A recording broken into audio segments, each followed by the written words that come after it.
नमस्कार। आज मैं फिर हाजिर हूँ आप लोगों के सामने अपने बेहद प्रिय लेखक मोपासा, जिन्हें शॉर्ट स्टोरीज़ का मास्टर कहा जाता है, उनकी एक कहानी लेकर के। मोपासा की मैं पिछले 4 सप्ताहों से कहानियाँ सुना रही हूँ। माला जी नमस्ते। कहानियाँ सुना रही हूँ और हर बारी मैं सोचती हूँ कि कोई और कहानी, किसी और की कहानी सुनाऊँ, लेकिन जब मैं मोपासा को उठा लेती हूँ तो मुझे लगता है कि ये कहानी तो मुझे आप लोगों से के साथ ज़रूर शेयर कर देनी चाहिए। तो आज की कहानी का नाम है चांदनी।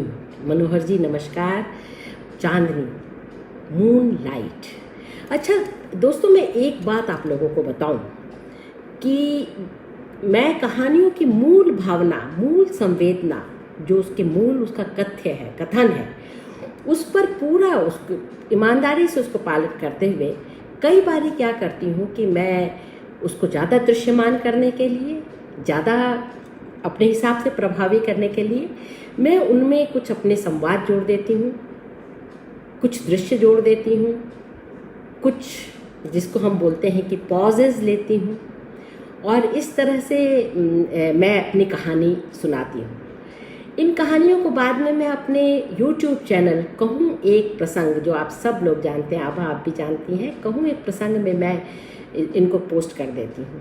और मैं जी माला जी, और मुझे उम्मीद रहती है कि आप लोग उसे कमेंट करें। अगर आप कभी मूल कहानी पढ़ें, मैं चाहूँगी कि आप लोग ढूंढ के उन्हें पढ़ें। उपलब्ध है अंग्रेजी में, तो कम से कम उपलब्ध है। मैंने हिंदी में नहीं पढ़ा है, मैं अंग्रेजी में ही पढ़ करके आप लोगों को सुनाती हूँ। अगर आप लोग मूल कहानी पढ़ें तो जो मेरे द्वारा जोड़ी गई चीज़ें हैं, कुछ दृश्य, कुछ संवाद, कुछ पॉजेस, वो कैसी लगती हैं और वो कहानी को कैसा प्रभावोत्पादक बनाती हैं कि नहीं, मैं इस बारे में भी जानने के लिए बड़ी उत्सुक रहूँगी। मेरा चैनल भी सब्सक्राइब करें ताकि मुझे थोड़ा सा उत्साह बना रहे। अभी कुल मात्र मेरे ख्याल से 368, अगर इतने महीनों में भी चैनल 368 उसके सदस्य हों तो मुझे लगता है कि ये, नफीसा जी नमस्ते, आपके लिए भी है ये, कि अगर 368 ही कहूँ एक प्रसंग है, कुल 368 लोगों ने उसे सब्सक्राइब किया है, तो ये थोड़ी सी चिंता, थोड़ा सा दुख, और मेरे लिए खास तौर से ज़्यादा से दुख का विषय है ये। तो आज की कहानी है मूनलाइट। इसमें भी मैं बिल्कुल बहुत छोटी सी कहानी है, मात्र 6 पेज की, और वो कई बार डिस्क्रिप्शन में है, और मैं उसमें कुछ संवाद, कुछ ज़्यादा संवाद में जोड़ूंगी और आप लोग मुझे बताइएगा कि कहानी कैसी लगी। मूनलाइट, चांदनी। जो दो पात्र हैं, जूली और आह्यात, इनके जो सरनेम है, इनकी जो फैमिली नेम है, उसका मुझे फ्रेंच प्रोनाउंसिएशन नहीं मिला है, तो मैं समझ नहीं पा रही हूँ कि मैं उनका फ्रेंच नाम कैसे लूँ। लेकिन अब समझ लीजिए कि जूली और आह्यात के नाम से ही मैं उसको वो करूँगी। मदाम जूली इंतज़ार कर रही है बड़ी बेसब्री से अपनी बड़ी बहन आह्यात का। उनको बहुत इंतज़ार है। अभी कुछ ही दिन पहले, लगभग 5 सप्ताह पहले, आह्यात अपने पति के साथ स्विट्ज़रलैंड घूमने गई थी, और वहाँ से पति तो किसी स्टेट में, उनकी जो गांव घर है, वहाँ पर संपत्ति मूलक कोई विवाद हो गया है, इसलिए पति तो वहाँ चले गए हैं। उनका नाम है रॉबैन। वो तो वहाँ चले गए हैं, लेकिन आह्यात अपनी बहन से मिलने पेरिस आ गई है, और इसीलिए इस समय जूली एक ऐसे कमरे में, जिसमें अब गोधूली का समय है और अंधेरा, अभी कोई लाइट नहीं है, तो गोधूली के समय की जैसी रंग बिरंगी, हल्की पीली, हल्की लाल, हल्की सांवली सी जो रोशनी होती है, वैसा सा कमरा है। उस रोशनी में बैठी हुई वो कोई किताब पढ़ रही है। उसका मन किताब में कतई नहीं लग रहा, बस वो निगाहें उसके शब्दों पर दौड़ रही हैं, लेकिन कान तो दरवाजे पर लगे हुए हैं, क्योंकि वो किसी भी आहट पर चौंक जाती है और देखने लगती है बाहर की तरफ। अचानक घंटी बजती है और सच में आहियात आ गई है। आहियात कमरे में प्रवेश करती है। दोनों बहनें एकदम टूट के एक दूसरे से गले मिलती हैं, फिर अलग होती हैं, फिर कुछ और नहीं सोचता, फिर से गले मिल जाती हैं और एक दूसरे को छूती हैं, प्यार करती हैं, चूमती हैं गाल पर। और उसके बाद अचानक लगता है जूली को कि कमरा कुछ अंधेरा हो गया है, कमरे में अंधेरा बढ़ गया है। वैसे तो बहन के आने से रोशनी होनी चाहिए थी, लेकिन कमरे में अंधेरा बह गया। जुटपुटे का समय था, गोधूली वेला थी, अब रात उतर ही रही है, शाम उतर ही रही है। तो उसने घंटी बजाई और जब दरवाजे पर नौकरानी आई तो उसने कहा, तुम्हें पता नहीं चलता अंधेरा बढ़ गया है, तुम अभी तक लैंप नहीं लेकर आए, जल्दी लैंप लेकर आओ। जब तक वो ये कह रही थी तब तक हमारी आहियात ने अपनी टोपी उतारी, अपना क्लोक उतारा और अपनी जो वेल जो पहने रहते हैं, जाली का वेल, हल्का घूंघट सा, उसको उसने उतारा और लाइट भी आ गई और रख दी गई। उस रोशनी में जैसे एक नया रहस्य उद्घाटित हुआ। जूली आहियात को देखती रह गई, ये क्या हुआ? फिर वो नजदीक आई, सच बताओ क्या हुआ? कारण ये कि इन 5 सप्ताहों में आहियात के दोनों तरफ के बाल लटे, एक एक लट सफेद हो गई थी, बाकी उसके सारे बाल बहुत काले और दोनों तरफ की एक एक लट सफेद हो गई थी। हल्की सी झुर्रियां भी चेहरे पर थी या नहीं, लेकिन जूली को नजर आई। आखिर बहन का मामला था। वो एकदम चौंक गई क्योंकि आहियात की उम्र कुल 24 साल की थी। कुल 24 साल में 2 लटें सफेद पड़ जाएं। वो चौंक करके देख रही है आहियात को और आहियात बोलती, क्यों, क्या हुआ? ओह, लगता है तुमने मेरे सफ़ेद लटे देख ली हैं। कुछ नहीं, हो जाता है कभी। ऐसा कैसे हो जाता है? मुझे सच बताओ कि क्या हुआ है? कुछ तो हुआ है तुम्हारे जीवन में जिसकी वजह से तुम्हारे बाल सफ़ेद हो गए हैं। नहीं, कुछ नहीं, सब ठीक है ना। तुम्हारी आवाज़, तुम्हारे स्पर्श में तो थी वो बात कि तुम मुझसे मिल रही हो, लेकिन अब तुम आंखें चुरा रही हो। नहीं, सचमुच में सब ठीक है ना। देखो, तुम झूठ मत बोलना, क्योंकि तुम झूठ बोलोगी तो भी पकड़ी जाओगी। मुझे बात समझ तो आ ही जाएगी कि तुम झूठ बोल रही हो, इसलिए सच बताओ कि क्या हुआ। इन 5 सप्ताहों में क्या हुआ कि तुम्हारे बाल सफ़ेद हो गए और तुम्हारा चेहरा भी इतना थका हुआ, इतना उदास। ये सुनते ही आहियात के दोनों आंखों में आंसू भर गए और जैसे लगा जैसे दोनों कोरों में एक एक मोती लटक गया है।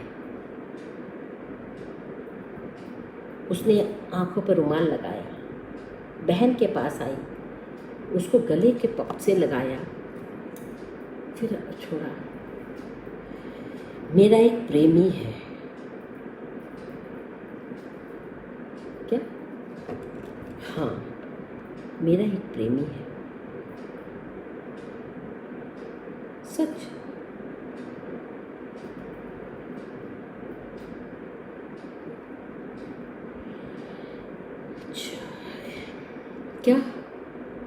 क्या हुआ क्या इन दिनों, पिछले दिनों में क्या हुआ है, जरा तुम मुझे बताओ। ऐसा कहते हुए जूली ने उसको बहुत ही पास लगाया, अपने गले से लगाया, धीरे से उसे जैसे कि आप एक बच्चे को संभालते हैं, उससे ले गई और वो कमरे के उस कोने में जाकर के बैठ गए जहाँ पर कदरन अंधेरा था। वे सोफे पर बैठ गए। जूली ने उसको अभी भी हाथ से पकड़ रखा है और वो सोफे पर बैठ करके उसने कहा,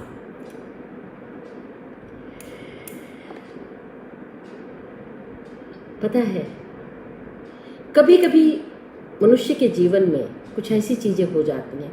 मैं जानती हूँ, मैं तुम्हें एक बात कहना चाहती हूँ, रोकना मत मुझे बीच में।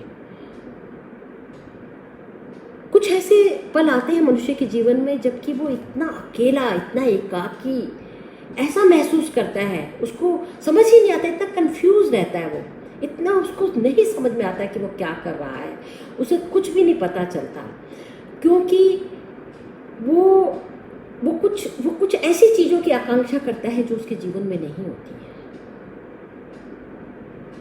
तुम जानती हो अपने जीजा को, रॉबरे मुझे बहुत प्रिय है, मैं उसको बहुत पसंद करती हूँ, लेकिन तुम तो जानती ही हो कि वो कितना स्ट्रेट फॉरवर्ड, हरदम एक सा दयालु, मुस्कुराता हुआ,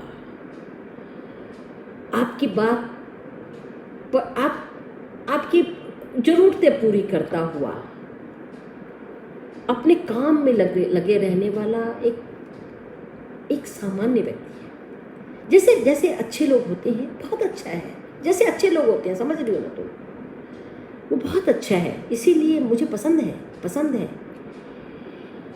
लेकिन कभी कभी मेरी इच्छा ये होती है जूली कि वो वहशियों की तरह मुझे गले लगा दे, चूमने लगे, मुझे हर तरफ चूमने लगे, चुम्बनों की बरसात कर दे मुझ पर, कि मैं उसके हाथ से भागने लगूं और मुझे वो छोड़े नहीं, और फिर मुझे लगे कि नहीं, सुख तो इसी में है।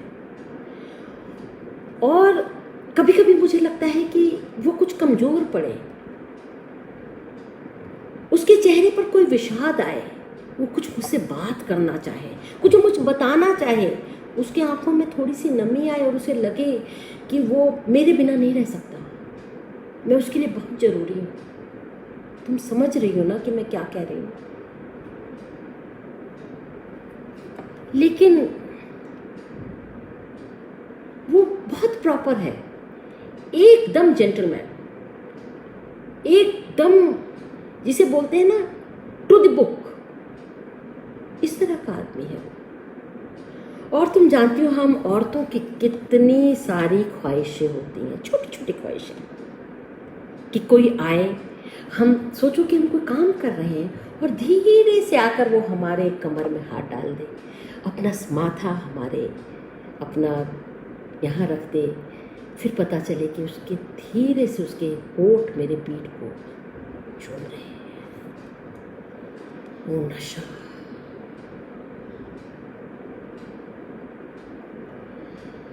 पता है क्या हुआ?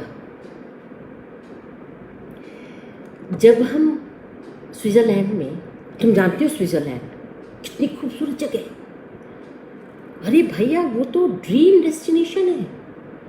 जब हम स्विट्जरलैंड पे पहाड़ों से उतर रहे थे, सुबह हो रही थी, 4 घोड़े थे, 2 हमारे नौकरों के और हम 2, वो नौकर लोग सामान लेके आगे जा रहे थे और हम दोनों घोड़े उतार रहे थे कि अचानक हल्की सी रोशनी हुई। उस रोशनी में मैंने देखा इतनी खूबसूरत जगह, जूली मैं क्या कहूँ, गांव, पहाड़, पहाड़ों पे बर्फ और वहां से आते हुए धुंध, झीनी झीनी धुंध, और झीनी झीनी धुंध के पीछे पेड़ चीड़ के, खून के, ऐसा सुंदर, और फिर हल्की सी धूप में चमकते हुए खेत, क्या कहूँ, इतनी खूबसूरत कि मैं रुक गई और मैंने तालियां बजानी शुरू कर दी। इतनी खूबसूरत जगह, मैंने इतनी खूबसूरत जगह कभी नहीं देखी थी। सचमुच हमारा फ्रांस सुंदर है, लेकिन उस जगह की मैं क्या बात कहूँ, और हवा ठंडक, और तब मुझे लगा, मैंने कहा रॉबरे रुको रुको। उसने अपना घोड़ा रोका, मेरी तरफ देखा, उसने कहा देखो कितनी खूबसूरत जगह है, मैंने इतनी खूबसूरत जगह कहीं नहीं देखी, प्लीज़ मुझे चूमो ना यहाँ पर, प्लीज़ हम थोड़ी देर के लिए रुकते हैं, बस तुम मुझे चूमो, मैं चाहती हूँ कि बस तुम्हारे चुंबन हों और ये सुंदर जगह, यहाँ की खुशबू, यहाँ की वादियाँ, बस ये मेरे दिमाग में बैठ जाए। और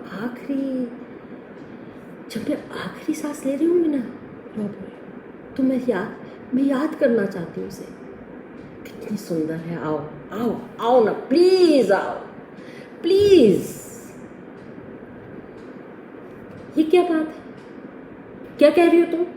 अजीब सी बात है, सुंदर जगह है तो चूमो, ये कोई बात होती है?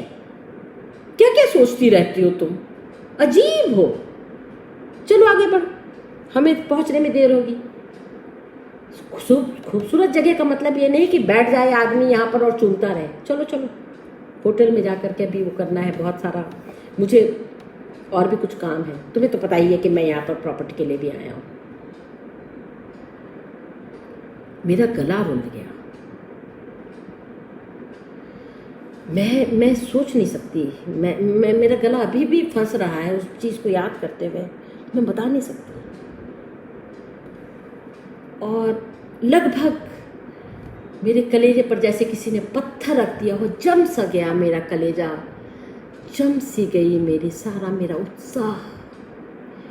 मैं कितनी उत्साहित थी, तुम समझती हो ना मुझे?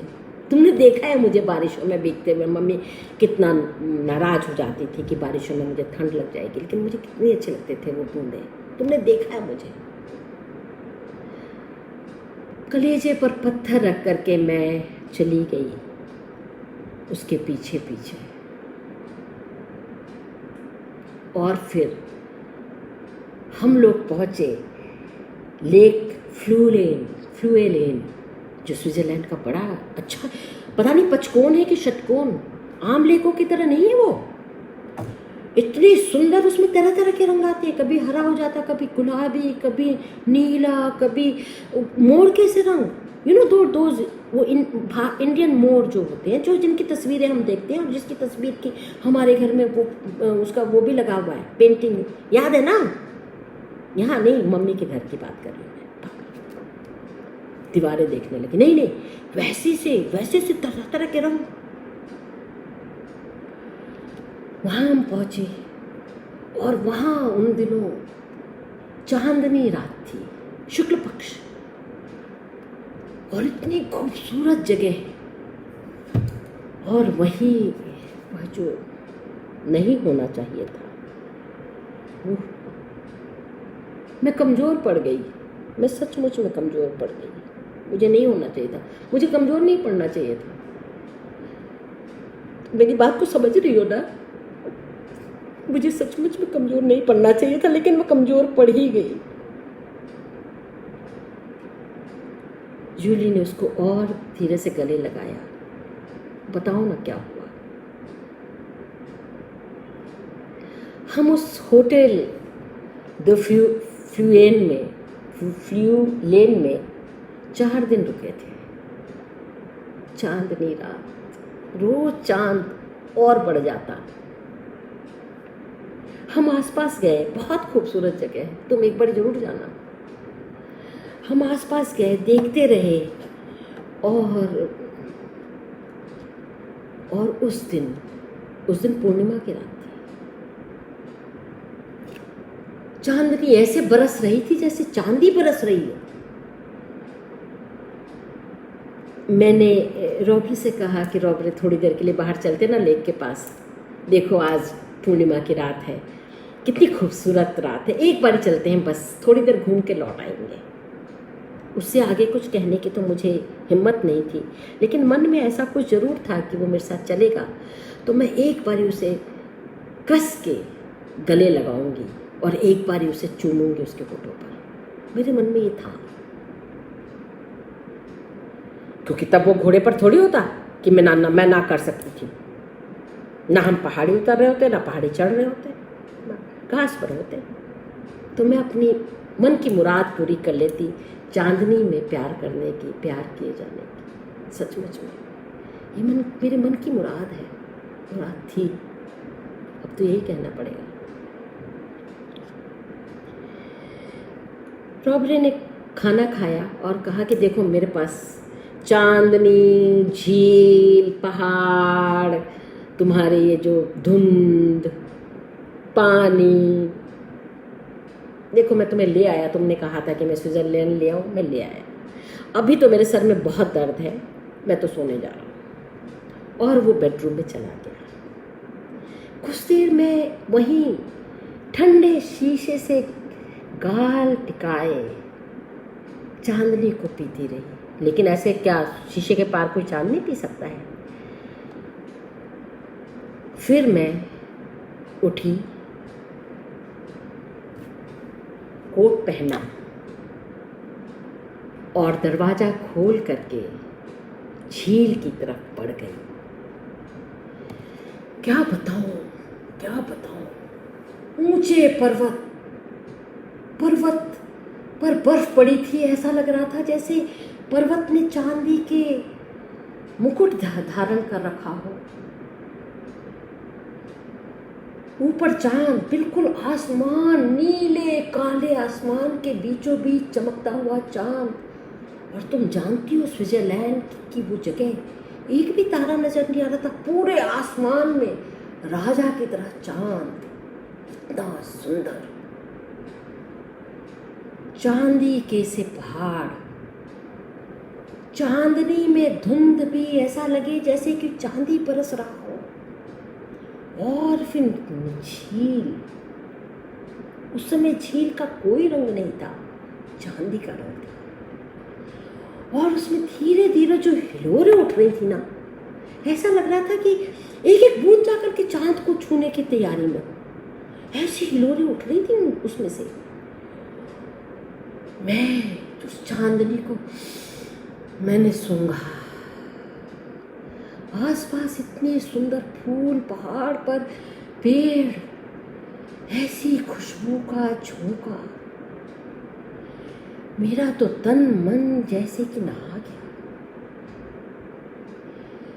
ऐसा लगा कि जैसे मैं उस खुशबू को, उस चांदनी को सिर्फ सूंघूं नहीं, मैं उसे पी लूं। मैंने होठ खोले और मैंने उस चांदनी को पी लिया, आंखों से, नाक से, अपने इस स्किन से, जीभ से, त्वचा से, अपनी आत्मा से, अपने मन से। मैंने उस चांदनी को देर तक महसूस किया, उस खुशबू को महसूस किया। और फिर मैं उस घास पर लेट गई। मैंने कहा, चांदनी तू मुझ में समा जा और मैं तुझ में समा जाऊं। जाने कितनी देर तो मैं वहीं लेटी रही। फिर अचानक मुझे मुझे लगा कि मैं पागल हो जाऊंगी। इतना अकेलापन, इतना पागलपन। क्या मैं सचमुच में इस चांदनी को अपने प्रिय के संग, अपने जो मेरा पति है या मेरा पुरुष है, उसके संग नहीं इस चांदनी को पी सकती? क्या ऐसा नहीं हो सकता है कि कोई मुझे अपनी बाहों में ले ले और इतना चूमे, इतना चूमे, इतना चूमे कि मैं खुद चांदनी बन जाऊं? एक तत्व की ही प्रधानता, कहो उसे जल, जड़ या चेतन। सचमुच वो जो चाहत जिसका पूरा होना संभव ही नहीं था, क्योंकि रॉबर्ट तो सो रहा था। वो चाहत और ये बात कि अब अगली पूर्णिमा में मैं यहाँ नहीं रहूँगी, हम 2 दिनों में निकल जाएंगे और कल से तो कृष्ण पक्ष शुरू हो जाएगा। ये जो इतनी धवल चांदनी है ये कुछ ही घंटों में खत्म हो जाएगी, इसमें हल्का सी झाई आ जाएगी। मेरी आंखों से आंसू बहने लगे और मैं वही पेट के बल लेट करके रोने लगी।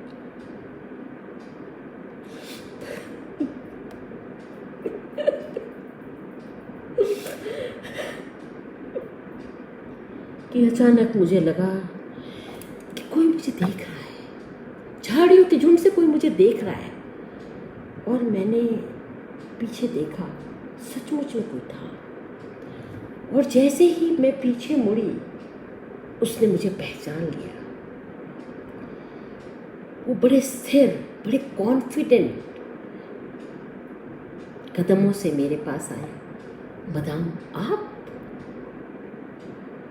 मैंने गौर से देखा, आंखों के आंसू कुछ सूखे जैसे उसको देखते ही। ऐसा लगा कुछ आँच सी आई, आंसू सूखे, मैं देख सकती थी उसे अब। ओह, ये तो वही है बैरिस्टर, वो यंग बैरिस्टर जिसको मैंने पिछले कुछ दिनों देखा था। वो अपनी माँ के साथ यहाँ आया है स्विट्जरलैंड घूमने। और जब उसने मुझे, मेरी आंखों में आंसू देखे, क्या हुआ है आपको? कुछ तबीयत ठीक नहीं लग रही। अरे क्या हुआ, तबीयत क्यों नहीं ठीक लग रही? पता नहीं। अच्छा, पता है कितनी खूबसूरत जगह है और चांदनी कितनी सुंदर है। आपने देखा?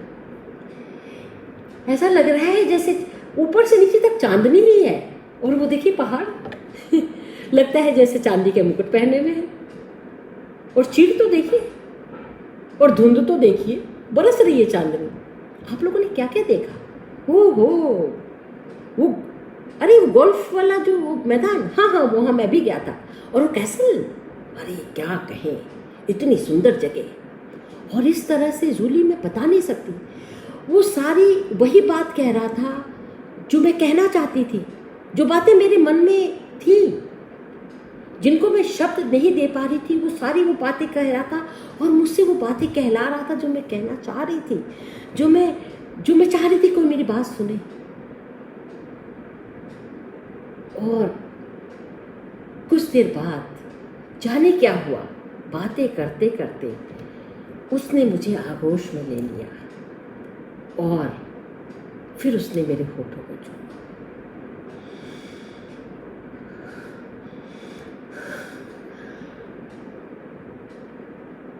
धीरे, ऐसा लगा जैसे किसी ने दो दहकते अंगार रख दिए हो मेरे होठ पर।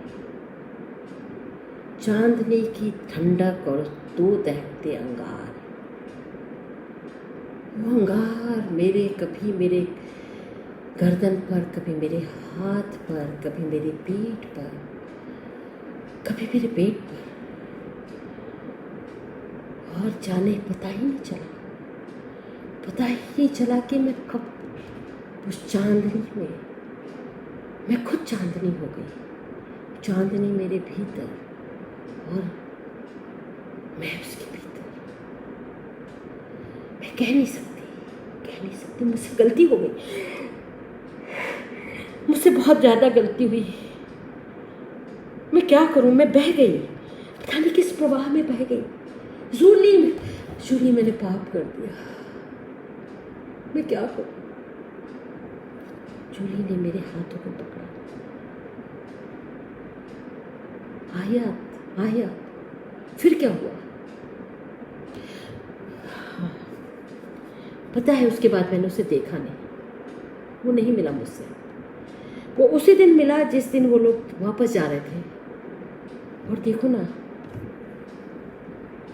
उसने मुझे अपना काट दिया है।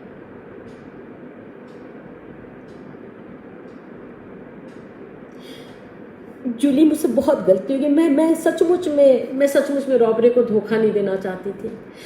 तुम जानती हो मैं धोखा दे ही नहीं सकती उसे, मैं धोखा देने वाली हूँ ही नहीं। लेकिन जाने क्या हुआ, मैं सचमुच में बहुत परेशान हूँ। मैं उन दिनों से बहुत परेशान हूँ। मेरे को नहीं मालूम कि मैं क्या करूँ।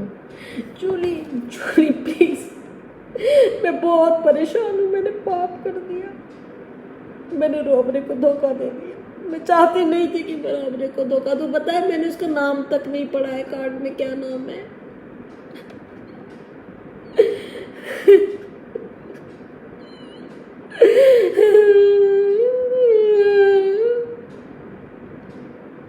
जूली ने धीरे से उसको कंधे को पकड़ा, उसके